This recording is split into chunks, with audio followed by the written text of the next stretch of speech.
I first met Bill Wade about 4.5 years ago, and he's an individual that I have grown to admire greatly on a number of levels. Bill is a partner at Bain & Company. It's a global management consulting firm. He advises Fortune 500 corporations and leading nonprofit organization on matters of strategy, growth, and performance improvement. He received his MBA from the Harvard Business School, where he graduated with high distinction as a Baker Scholar and a Siebel Scholar. He also received bachelor's and master's degrees in accounting from Brigham Young University, graduating summa cum laude. Bill resides in South Lake, Texas, not too far from my own home and Nina's home. He has a lovely wife, Katie, who is here with him today, and 2 sons who were not able to make the trip this time. Among other things, Bill says now that one of the things he's most proud of, in fact, is that he is a person that has had a lifelong issue with stuttering. He's sort of a dull guy, actually, not very funny. But the truth of the matter is that Bill is an amazing human being. We're so delighted. I'm so delighted to have him here, and I know that you'll help me welcoming a guy that I really look up to in a variety of ways. Ladies and gentlemen, please welcome Bill Wade.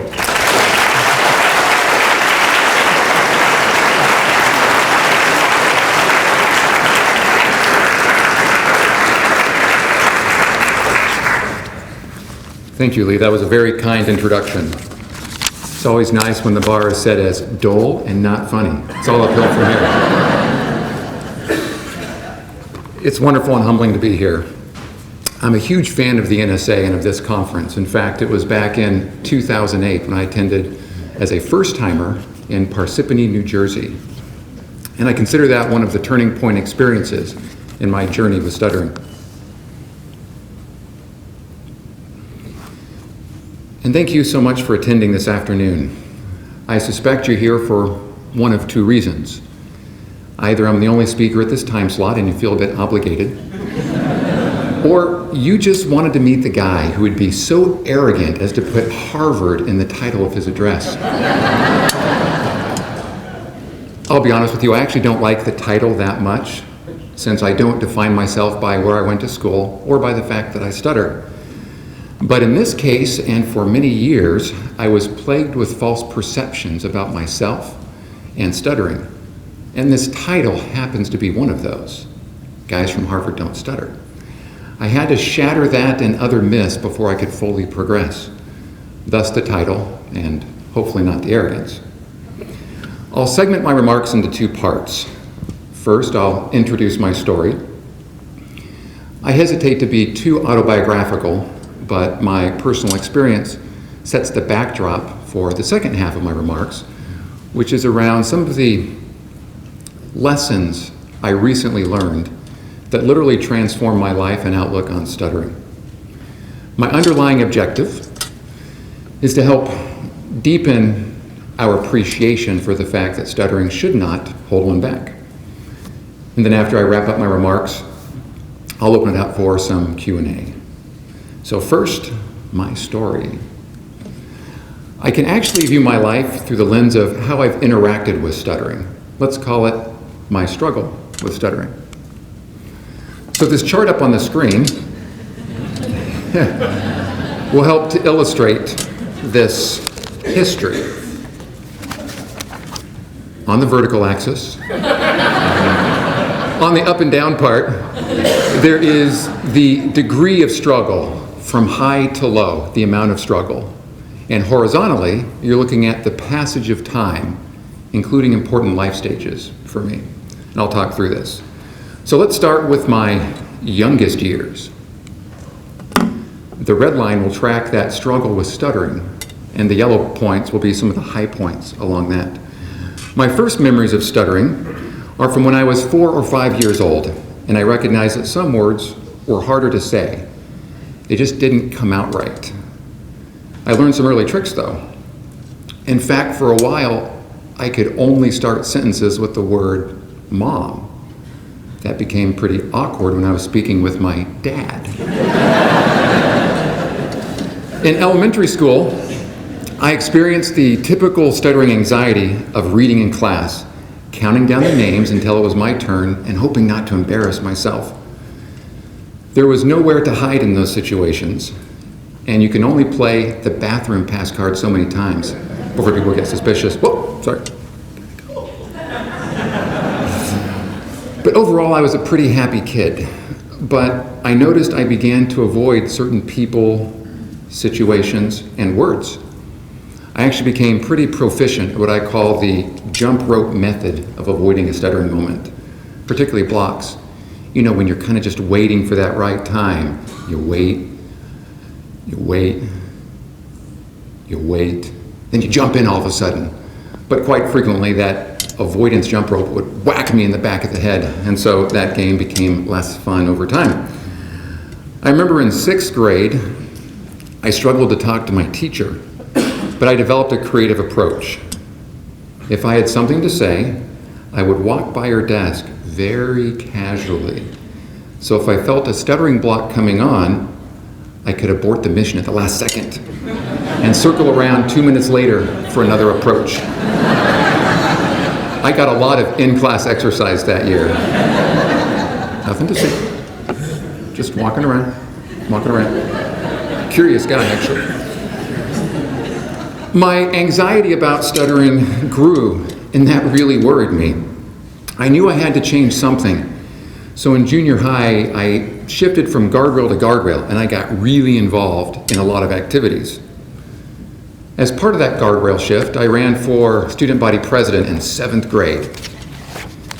As an example of how I was struggling with stuttering at that time, during the campaign, a group of older, popular kids who were supporters of the girl I was running against confronted me and my friends.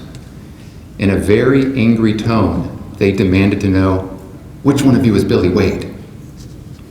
And you know what?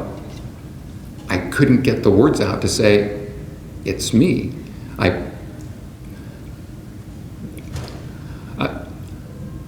blocked and blocked. So they picked up one of my friends, thinking it was me, and threw him in a trash can.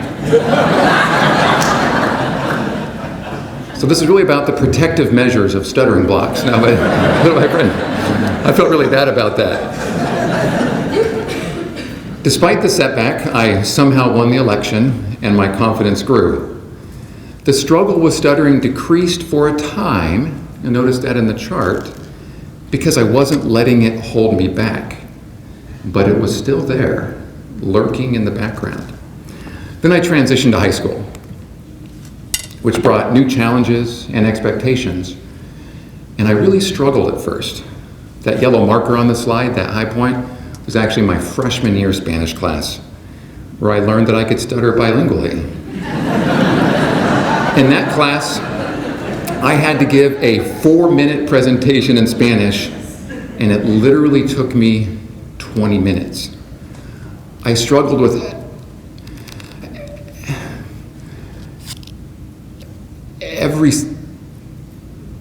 sound, every Spanish syllable, blocks, repetitions, prolongations. It was the full stuttering chimichanga. I felt embarrassed and ashamed. It's actually a very painful experience that seared itself on my mind and began to influence my behavior. I began to avoid certain people and situations, leading to that high point on the stuttering struggle chart. But I got to that point and realized, wait a minute, this path can't continue, because I was fearful of what I would miss. So I kind of went to the other guardrail again and forced myself to get re-engaged, sort of back in the game. In fact, a couple years later, I ran for student body president in high school. Still wasn't the most popular kid, but somehow I won. That came with a lot of public speaking situations, which generated many a freak-out moment. I remember my first speaking assignment was to talk to the parents in a back-to-school year kickoff meeting. I got up to the microphone.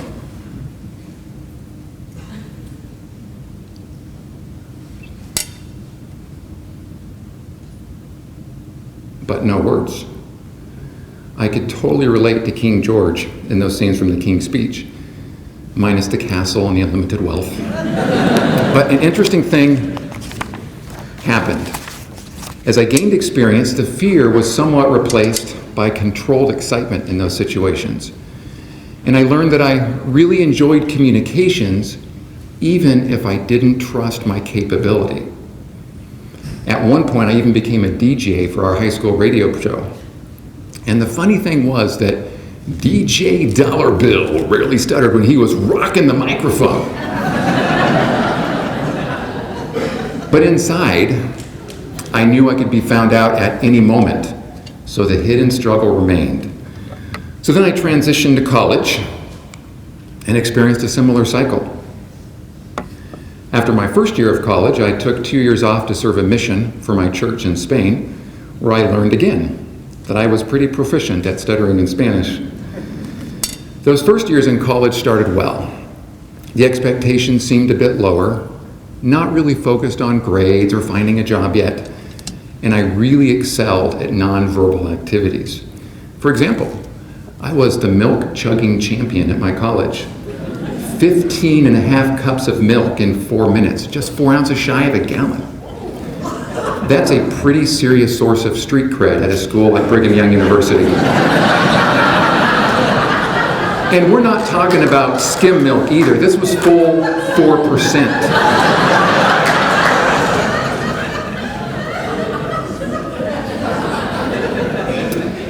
As many of you know, dating can be interesting as a person who stutters. I mean, you can only play charades so many times. Before major dates, I would actually write a note card with very open-ended questions and put it in my pocket for emergency use in case there was a lull in the conversation, the dreaded silence. As graduation neared, the pressure and expectations began to return, especially around the job search. So I reached another high water point on that struggle scale. This was a decision point. Do I follow a career that I perceive to be easier for a person who stutters, or do I follow my passion? I fortunately chose the latter, but I was choosing a career in business consulting, which almost by definition requires a lot of communication. So I was off to my first job. I experienced a lot of change in a short period of time. Got married, started a family, moved to a new geography, and this job that required me to talk all the time. I remember many meetings when I was so preoccupied with my speech that I held back my contributions a lot. One of the hardest things was that my firm had a voicemail culture at the time. And we had no partitions between our desks, so everyone could hear everything all the time. Talk about an intimidating setup. To leave voicemails, I would often escape into a private conference room where I could obsess about my voicemail fluency all alone. I think my record was recording a voicemail at least 25 times before I sent it. Not a very efficient way to work, by the way. Those early career years generated another high watermark on the stutter struggling scale, and you'll notice that each peak gets progressively a little bit higher. But I did well enough and had a decision to make, where to go to business school. I always wanted to attend Harvard Business School, but it was perhaps the most challenging school possible for a person who stutters. You see, Harvard's MBA program is unique because fully 50% of every grade in every class is based on the quantity and quality of your comments in class. 50%. Talk about pressure. That was quite intimidating for someone who was struggling with their speech. But despite the fear, I applied and was accepted. In fact, I actually wrote about stuttering in one of my Harvard application essays. So I was off to school again. And the experience started off better than I expected, actually. I certainly didn't enjoy talking in class, but I made enough comments. And because of my perceived weakness, I perhaps prepared more and worked a little harder than many others. So in that first year, I maintained a pretty healthy attitude about my speech and ended up towards the top of my class. But the problem was the second year. Because I was publicly recognized for having done well that first year, I perceived that expectations were now much higher.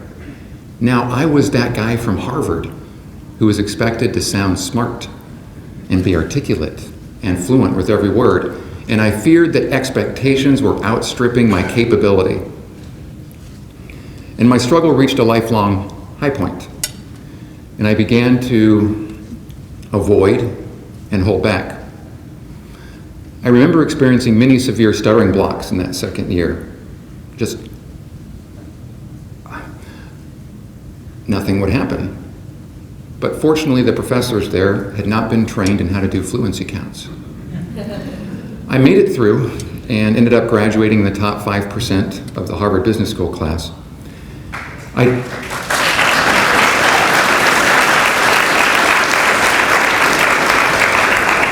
But I absolutely don't say that to boast, but just to highlight how skewed my perceptions were.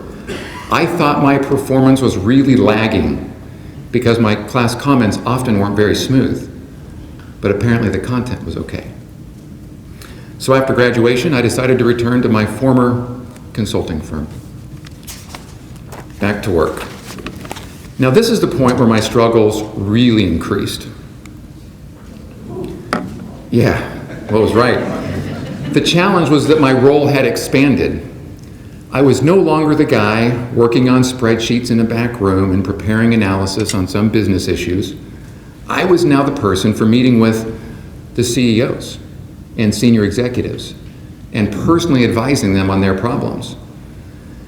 And there was little room for tricks and avoidance in those situations. And believe me, I tried to push the envelope. When you're face to face with someone and they're looking to you for some high dollar answer, there's no hiding. The high water mark on the chart, which is almost off the scale, was around the time when it became very challenging to even say my name.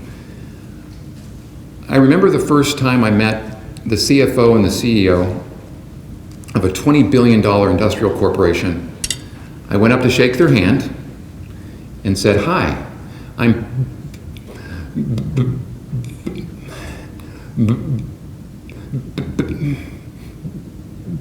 Bill Wade." They looked at me a little puzzled, but the meeting started. And you know what? That meeting actually could have gone well, but I wouldn't know.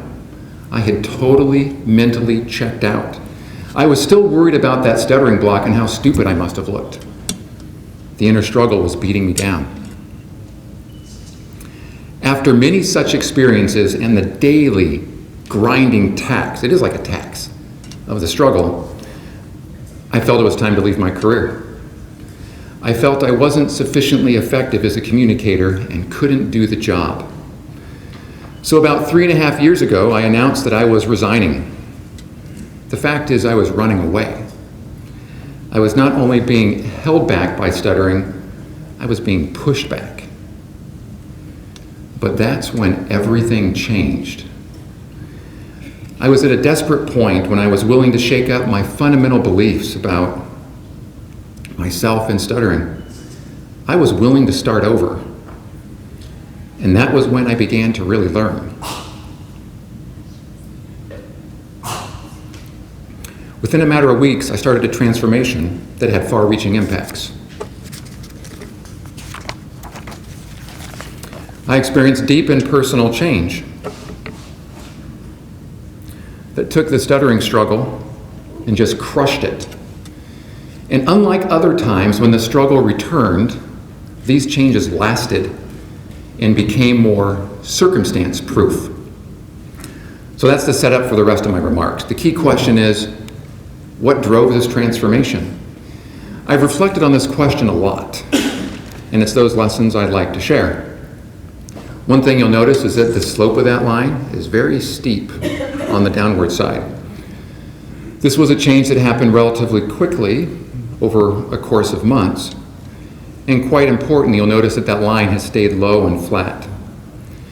But first, an important caveat that I'm very sensitive to. These are lessons that worked for me. I recognize that all of us are different, and I would never suggest that this is the lesson manual for someone else. But I share these perspectives in the hope that perhaps there may be an insight or two that's useful or relevant. I'll refer to these as the 7 transformational lessons on stuttering. The first foundational lesson is to view stuttering objectively. So what do I mean by that? Well, can you guess what these pictures are? Yes, it is a mountain on the left and a molehill on the right. What's funny, on a piece of paper, these are exactly the same height, about 2 inches. And yet it is only the picture on the right that is to actual scale. The picture on the left from base to top is about 4,000 feet. These are very different. But the challenge when not viewing our stuttering objectively is that stuttering seems like this huge problem and perception becomes reality. And at that point, stuttering becomes a big deal. People may tell you that it's not a big deal, but it is a big deal because you believe it is. That happened to me. I didn't get the fact that molehills are measured in inches, not thousands of feet. So a critical step is to depersonalize stuttering. It's not about you, it just is. It doesn't define you, it's just something you do. What that allowed me to do was keep speech in perspective. And that was the starting point for me to better understand stuttering. The power of understanding is that we tend to fear things we don't understand. So the more you know, the less you fear.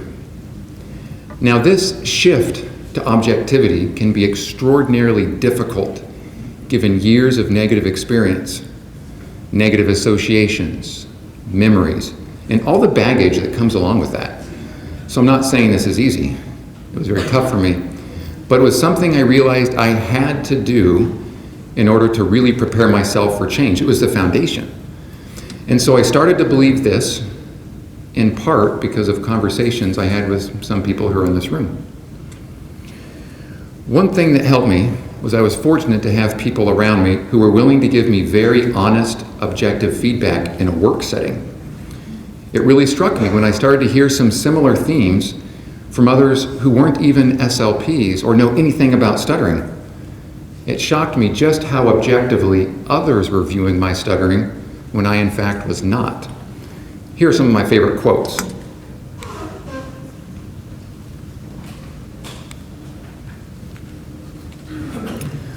About the time of my transformation, I met with the CEO of a large company, and we began talking about stuttering. I commented that it was something I really struggled with. Do you know what his response was? He said, "Bill, people don't care how you speak, just what you say." I had heard something similar from an SLP, but to hear him say it, a guy at the top of the business world who was paying my firm for me to speak to him, was very empowering. He knew nothing about stuttering, and yet that was a pretty insightful statement and very impacting. About the same time, I was speaking with one of the senior partners in my firm, and I confided in him about my struggle with stuttering and how I felt it was impacting my performance. He's not an SLP, but here's what he said. "Bill, it's not your stuttering that's holding you back. It's what you believe about your stuttering." That was incredibly profound. Here's a guy who was viewing stuttering much more objectively than I was, and again, he had no experience with it. I met with another executive from a large company, and he flat out told me, "Stuttering, who cares? It's not a big deal to me." That further reinforced the fact that stuttering is okay. And the person who was overly focused on it was me, not others. Perhaps my favorite quote is from another senior partner in my firm, who happens to be from Costa Rica. I was talking to him about stuttering and the challenges, and he asked, "Bill, do you recognize that I have an accent?" I said, "No, I don't." He then asked, "But when you first met me, did you notice my accent?" I said, "Yes, absolutely, kind of a Costa Rican, Latin American sort of accent." He responded with, "Exactly. Stuttering is just your accent. Once people get to know you, that just fades into the background. It's just your accent, and they don't hear it anymore." I thought, that's great. Now I'm trilingual. I speak English, Spanish, and stuttering. But that collection of feedback had a profound effect on me. The real change occurred when these perspectives ceased to be words on a piece of paper, but they were engraved and pounded into my heart and mind. In order for this first lesson to be life-changing, you have to really believe it. And by viewing stuttering objectively, I now had this foundation to build on. It was a preparatory step, and I was ready to learn the next lesson. Transformational lesson on stuttering number 2. Fear avoidance more than failure. It can be easy to get that backwards. This lesson was critical for me because, like most of us, I tend to avoid things that aren't comfortable. Stuttering was not comfortable. That's why those moments of struggle and avoidance would pop up again and again. But there was something that kept me trying. I was actually afraid of missing out. I began to realize that winning or losing is far superior than not trying. And so I got off the sidelines, got back in the game, and risked failure in the process. And that allowed me to grow even while the inner struggle remained. The struggle was there, but I was going to move forward. As my wonderful wife would remind me often, keep your eye on the rewards of success rather than the penalties of failure. It's true that avoidance behaviors tend to grow when not confronted. That can be around words, people, or situations. And it's also true that facades become more difficult to maintain over time. There's this increasing disconnect between who you are inside, who you really know, and what's portrayed externally. And that is why, even when the degree of avoidance is constant, your fear and struggle will increase. I think it's important at crucial decision points in our lives to ask ourselves, honestly, whether we're motivated by fear or something else. It is the fear-based decisions that we tend to regret later, and they tend to repeat themselves. But that cycle can absolutely be broken. One of the first things I did was develop a list of people and situations that I had avoided or had some form of negative baggage around. And I committed that I would redo that list and just check off those items. Because if not, that baggage would remain. There were about 20 main items on this list. I just went boom, boom, boom, just checking them off. The struggle hadn't completely gone away, but that was actually the point. I refused to be held hostage by those fears anymore. And that was an incredibly empowering feeling. The measure of a person is not in the challenge, but in the response. This leads to transformation lesson number 3. Change the scoreboard. What do I mean by that? What I mean is that our focus should really be on effective communications, not fluency. This was an extremely powerful but very, very difficult lesson for me because of all the false associations. Changing the scoreboard radically alters the mindset. Because if fluency is not really the measure of success, then we as people who stutter can be just as, if not more successful than others. I learned that lesson over and over again, that if fluency is the goal, then we tend to set ourselves up for disappointment. We'll always tend to fall short because we'll probably always stutter. And it's so easy for fluency to become this false god, and when you worship at its altar, it lets you down. I personally found that eloquence is a much more powerful goal if you want to be an effective communicator. Why? Because it's a more predictable and relevant measure. My stuttering tends to come and go, but eloquence, if I practice it, can be much more consistent. And eloquence is also tied to better communication outcomes. It's just a more direct measure. Once I made that shift, I began to practice the components of eloquent speech. These are the same things that are covered by most communication training courses: the pauses, the breathing, eye contact, posture, and my communication effectiveness improved.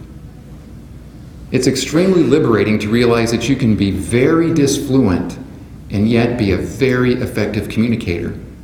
For years, I measured meetings by how fluent I was. The question was always, was that a good stuttering meeting or a bad stuttering meeting? And I would actually count where and when I stuttered. But now that I've changed the scoreboard, I measure the success of my communication by whether I understand others and whether they understand me. And this brings us to transformational lesson number 4.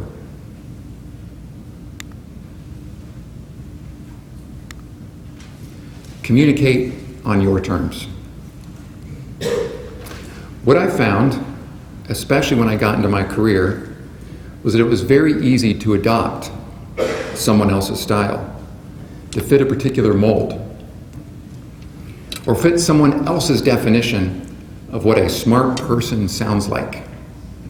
That's a dangerous trap. Your speech is your issue, so you need to give yourself permission. In fact, consider it a right to speak on your terms. This is a universal lesson, regardless of which philosophies or techniques you choose to use with your stuttering. Communicating on your terms gives you the runway to employ them. Here's an experience from when I was at the peak of my stuttering struggle a few years ago. I was meeting with the CEO and the full executive team of a $10 billion electronics manufacturer, and I had a 30-minute spot on the agenda. When my time came up, the CEO turned to me and said, "Okay, Bill, we've only got 5 minutes, so make it quick." That's worst case scenario. And at that moment, I was no longer speaking on my terms. I tried to cram 30 minutes of content into 5 minutes, and the meeting was quite painful. I did not communicate effectively. I remember throwing every trick in my arsenal at that, various maneuvers. And at the end, I didn't feel good about the experience. I don't think the client felt good about what they received either. But now I've changed my approach. When somebody asks, including a CEO, "We need you to hurry up," I don't change my communication style. Now, I might synthesize the content a bit more, or say more with less, but I still say it the same way. I give myself freedom to stick to my preferred mode of communication. I recently received a somewhat distraught call from a fellow stutterer, a banker in New York, and he asked, "Bill, I know we've talked about resisting time pressure before, but when your boss says you've got to speed up because you've only got a few minutes, shouldn't you do that?" My response was, "No, you shouldn't." At that moment, it is not about them. It is about you. And frankly, by helping yourself, you'll help them too. They just don't know that yet. And that's the power of communicating on your own terms. The next transformational lesson is to disclose with confidence. No, this is not weak advertising, but confident disclosure. This was a tough lesson for me. I grew up in an environment where stuttering was never talked about, like not once. In fact, I remember as a kid, my parents took me to speech therapy, but I was told that I was going to college. I actually thought that was pretty cool at the time. I mean, how many second graders are students at San Diego State University? Now, I probably should have been suspicious because I'd go in these small white rooms with what I'm pretty sure was a double mirror window with that shiny glass. with everyone in white coats and speaking in golf announcer voices. So, Billy, what do you like to do for fun? Play with blocks. The point is that stuttering wasn't something that was talked about when I was young, which freaked me out a bit because I could feel myself struggling and yet I didn't have an explanation and no one to really talk to. It was like this shadowy world of stuttering. Stuttering was there, it just needed to be recognized. And I eventually learned that it was not until I didn't just recognize, but actually embraced the elephant in the room, that he would no longer be an emotional threat to me. Lee Reeves, a great example for me during this journey, once told me, "The definition of absurdity is concealing that which everyone already knows." Isn't that a great quote? The definition of absurdity is concealing that which everyone already knows. And by that definition, I was living pretty absurdly. So let's dive a bit deeper into this lesson of disclose with confidence. The first point is to not use stuttering as an excuse when you're disclosing. I made this mistake when I first started advertising, and it came across as, "I'm sorry that I stutter," or "I may not do as well because I stutter." And that placed me in a position of unfounded weakness. Other people take signals from you. So if you're ashamed or uncomfortable, they'll respond accordingly. And with disclosing, you should establish that your capability and credibility are not tied to stuttering.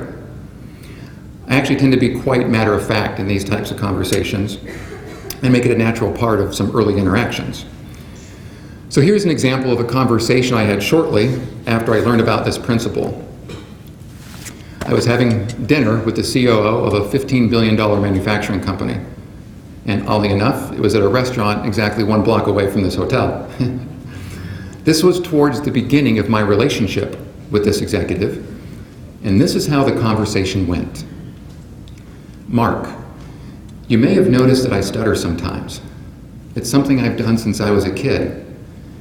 I just want you to know that when you see me pausing or maybe repeating words, it's not because I don't know what to say. It's just that the words aren't coming out right. And that has nothing to do with my ability to serve you or your organization. In fact, you'll find that I'm very good at my job, and I'll tirelessly work to help you in this company." His response was as follows: "Bill, I really value you sharing that about yourself. In fact, let me tell you something personal about me.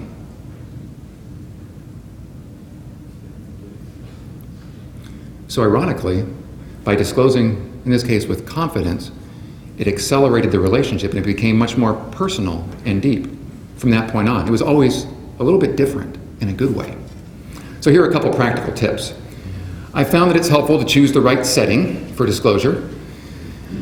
If I'm meeting with a room full of executives for the first time, it wouldn't feel as natural for me to lead with the fact that I stutter, because I don't define myself by that. But what I'll often do is have a one-on-one conversation, either before or after that meeting with those individuals, and do that. It's just one of many angles within that early conversation.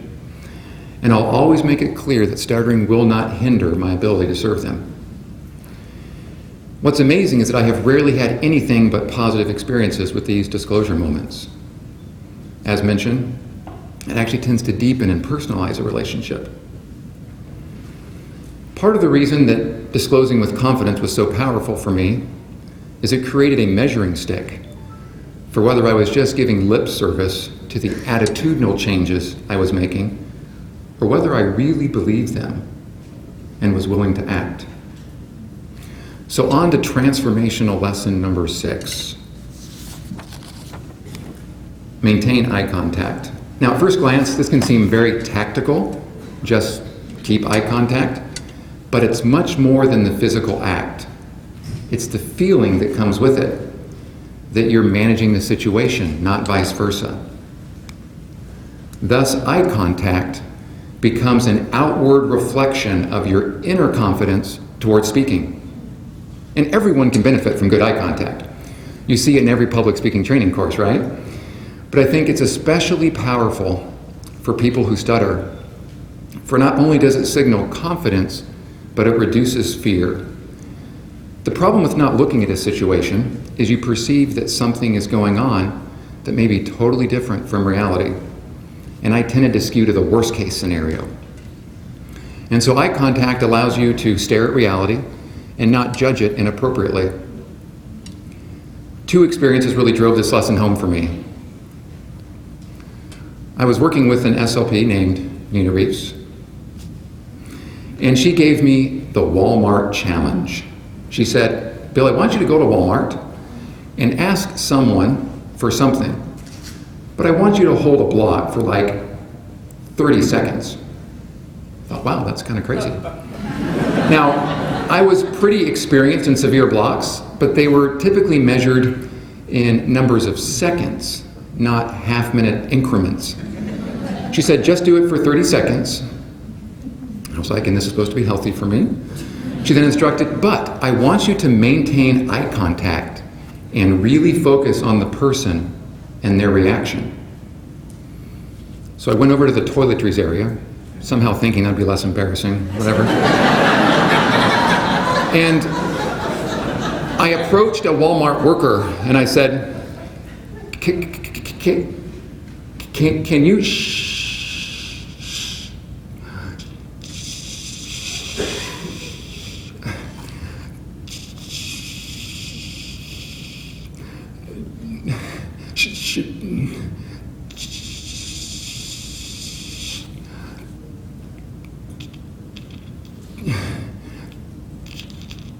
show me where the soap is?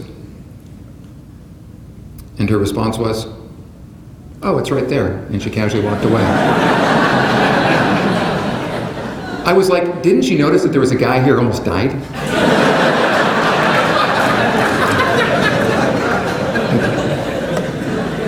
No safety policies. It was the biggest deal in the world to me, but she couldn't care less. She's like, I've got shelves of stock. Just go there. I was so shocked at that response. I thought, is that how everybody reacts? I wouldn't have known, because when I stuttered, I typically looked away and assumed the worst. I tried that experience again and again that day and got the same result. Nobody really seemed to care. It almost became a game as I actually enjoyed seeing how wrong my impressions had been. Another example. As part of my job, I interview MBA students who want to work for my company. And so recently, I interviewed 2 students from leading universities. Both had a severe stutter, but they came across very differently. As context, these are pretty challenging interviews. I give the student a business problem, a tough one, and they have 45 minutes to talk through it and give me a solution right there on the spot. So pretty intimidating whether you stutter or not. So this first student was stuttering pretty severely, and he was looking all over the place. He wouldn't look at me in the eye. And he started to say things like, I'm sorry about my stuttering, I can't help it, I really apologize, and again, not looking at me. And of course, I really felt for the guy because I had been in that chair at a lot of points, but he didn't do very well in the interview. Now, there was a second student I interviewed a short time later who also stuttered. He stuttered just as much as the first guy, but he would look right at me confidently, just right in my eyes, and go right through his stutters, and he gave me those business answers, and his answers were really good. And you know what? He did quite well in those interviews. It wasn't about the stuttering, it's what it was signaling. And he made a great impression. That was a great lesson for me because I've been both of those guys. The last thing I'll mention as a practical tip is that good eye contact can apply to all situations. I find it's almost easier in a large group, perhaps like this, because you can kind of scan and it's actually not too personal. But in a one-on-one situation, I think it's even more important. And that's not always taught in communication school. Communication school is the big stand-up presentation. We don't spend most of our lives doing that. And it's so important one-on-one because it signals that confidence and it helps you become aware of other people's reactions, not your perceptions. So now we move on to final lesson number 7. You'll notice that up to this point, these lessons have been a mix of attitudinal changes as well as some more tactical behaviors. And this last lesson brought them together for me. To reflect your true self, kind of the capstone of sorts. It's at the heart of personal integrity and confidence. And it was at this point that my transformation was cemented and sustained. These illustrations will help us understand what it meant or what it means to reflect your true self. When you're misaligned, there's very little overlap between the inner self, who you really are inside, and the public self, what you portray externally to other people. This creates a lot of negative consequence that I lived with for years and years. There's this fear of being found out, especially for covert stutterers or anyone with a bachelor's degree in avoidance. This can bring, and/or graduate work. This can bring a preoccupation with perception and generate a lot of stress to maintain that imbalance conversation after conversation, day after day. It does become very taxing, like that unseen stuttering tax that we allow ourselves to pay. But because I was implementing those other 6 lessons, I began feeling more confident about merging those circles, and I arrived at a very different place. This alignment happens when your inner self and your public self are one and the same, or at least a lot closer. There's not much hiding or masking. The emergence of this true self made the collection of lessons much more powerful and allowed the whole transformation process to sustain itself. Not like the previous times when my stuttering cycle would go back and forth, struggle a ton, struggle less, then crash again. Reflecting my true self changed my stuttering experience from being circumstance dependent to being circumstance proof. And as a result, I not only felt less stressed, but I was much happier and felt more effective in whatever it was I was pursuing. This was certainly true on the professional side, but much more importantly, on the personal side, I was living more abundantly, and whatever pain and struggle it took to learn those lessons seemed worth it. So those are the 7 lessons that were literally life-changing for me. View stuttering objectively. Fear avoidance more than failure. Change the scorecard. Communicate on your terms. Disclose with confidence. Maintain eye contact. And reflect your true self. Again, I recognize that we're all very different. So I would never suggest that these are the transformational lessons for somebody else.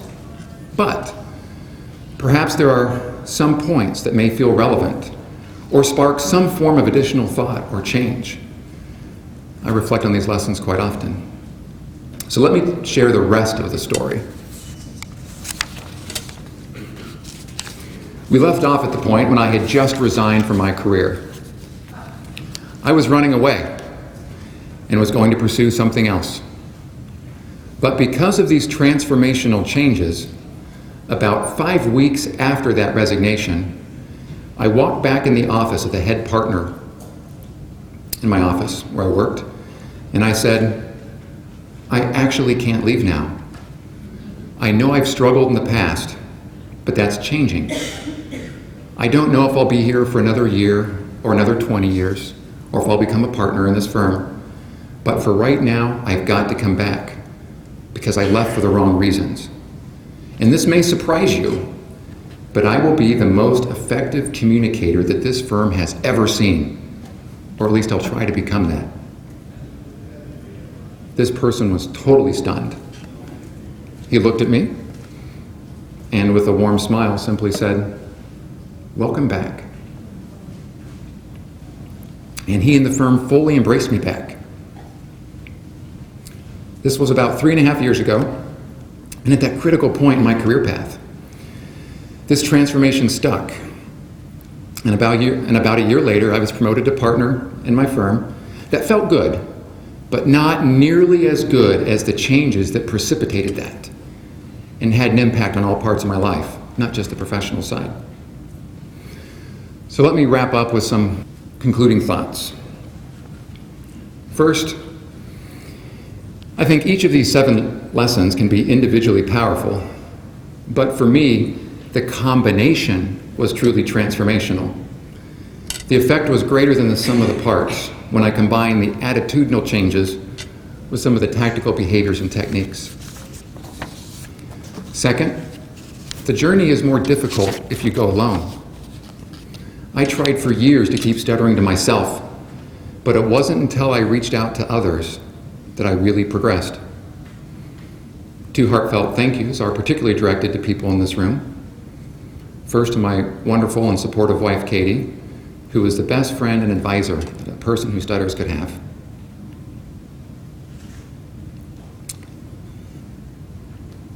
And to Nina and Lee Reeves for being inspiring examples and forces for good. Third, reducing the struggle with stuttering has had far-reaching impacts. On a very personal note, perhaps the most important influence has been on my sons, who both stutter. They're 11 and 13 years old.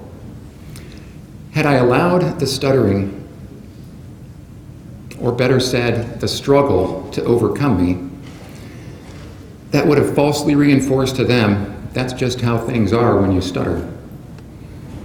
But now my boys have a much healthier attitude toward stuttering than I ever did growing up. It wasn't until recently that I could honestly say I am grateful to be a person who stutters. I have learned lessons and developed characteristics that I would have missed without stuttering. I believe that each of us has a plan in life, and I'm fortunate that stuttering has been part of mine. And lastly, we're only as strong as the truths that live within us. And one of the truths that I hope all of us understand and appreciate perhaps a bit more is that stuttering should not hold us back. Thank you so much for attending today.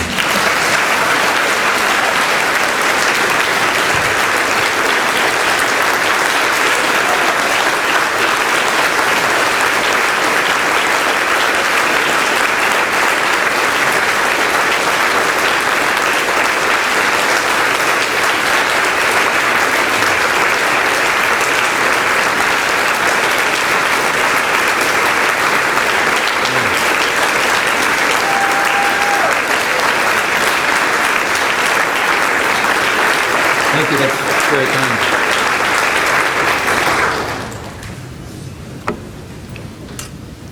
Thank you, that was very kind. Now, I think we're towards the end of the time, so I don't know if we want to spend a few minutes on Q&A or not. Should we? Excellent. Some Q&A time. Let's start over here. Hi, my name is Bob, and another question. That was a great presentation, and I loved it. I wanted to ask you though, do you have a best friend that you grew up with, that you never spoke to about stuttering with? And if you do, have you ever looked him up or her up and spoke to them about your struggles? Yeah, that's a great question. And the answer is yes and yes. So, the question was, growing up, did I ever talk about stuttering with a best friend? Did I have a best friend who I ever talked about stuttering with? And if I hadn't talked about it then, have I talked to these individuals now? Is that basically it? And the answer is, yeah. I had friends growing up, and not a single one that I ever talked to about stuttering. I'm sure they picked up on it, everybody did, but it was just never talked about it, right? It's that definition of absurdity thing, but never talked about it. Like, what do you mean? Where? And in fact, when I met my wife, it was kind of shocking. I think it was our third or fourth date. And of course, I'm doing my best. I've got my bag of tricks. I'm this not so smooth operator, right? And she says, Bill, I noticed you stutter. Did you have speech therapy as a kid?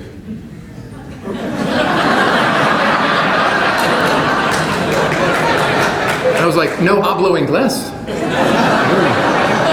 It really actually shocked me. And so that's an indication of, even with somebody I was becoming really good friends with, ultimately my best friend, there was no talking about that. But when I mentioned that list of 20 main items I had to check off when I was going through the transformation, that was actually one of them, to talk to some of my best friends about it. So yeah, they all know that not only do I recognize that I stutter, but I'm very comfortable with that and grateful.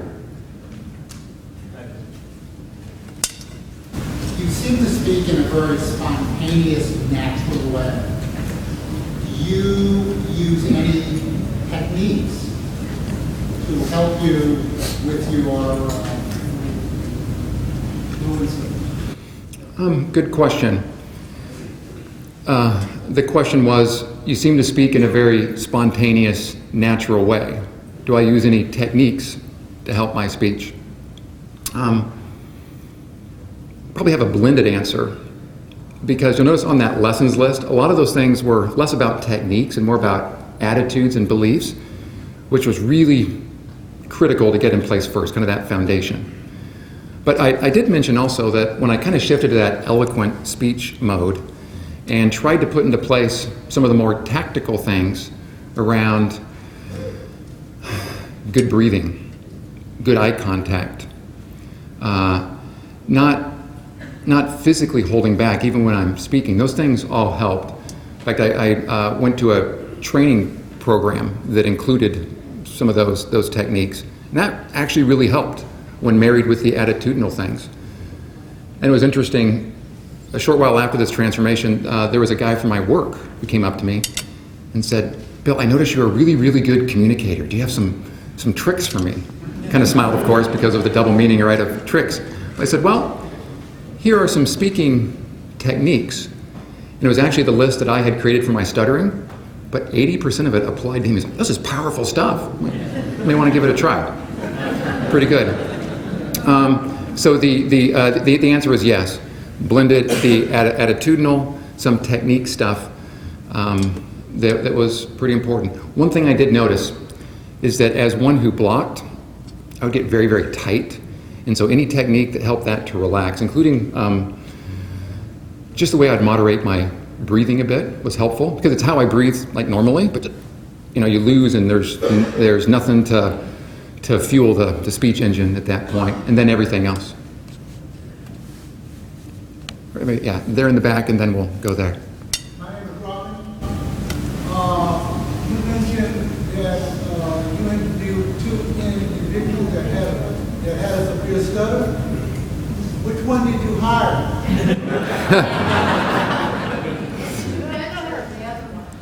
What's that? Yeah, I actually ended up, one of the two guys called me back, actually, before even the outcome of the interviews. And he just wanted to talk more about stuttering. You can probably guess which guy that was. It was the second one. No, that was kind of a cool experience. The actual story is that neither was hired, but it had nothing to do with stuttering or the struggle. We unfortunately only hire, I think it's about 5% of those who apply. So it's a pretty low number, but it had nothing to do with that. The second guy did very well, though. Hi, I'm Rachel, and I'm in the middle of my career, 15 years on. A lot of my work is with face-to-face, but also with webinars, teleconferencing, phone work, where eye contact is not possible. And I always starting to disclose more and more, how is the right word? That's avoidance. What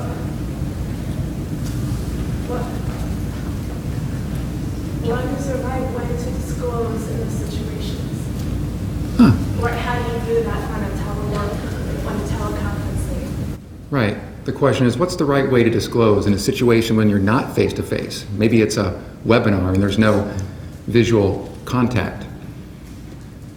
I personally think that the same principles would apply, that it's a positive thing to do that, to do it with confidence, and perhaps a bit kind of matter-of-factly, because that's just what it is as opposed to some large introduction.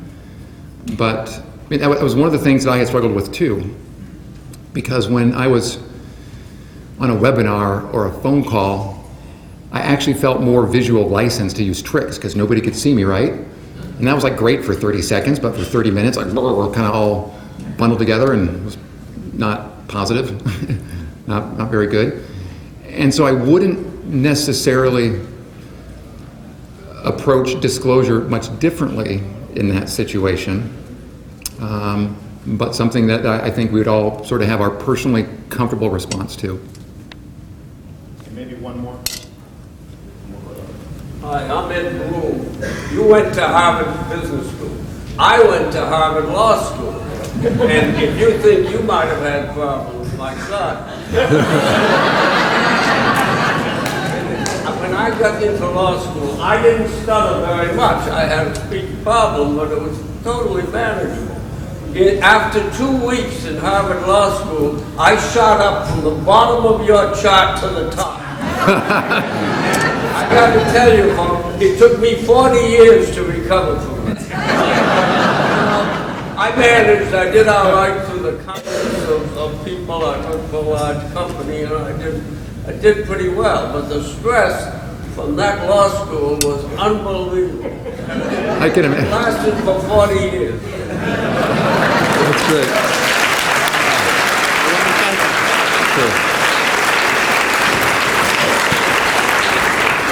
Well, I think this is one of the best keynotes we've had in my memory, and I know that I'm grateful, and I know that y'all are grateful, and to Bill Wade for coming and presenting such an amazing program for us. He's going to be around for other questions, I'm sure, but we need to end it now and get to the other workshops.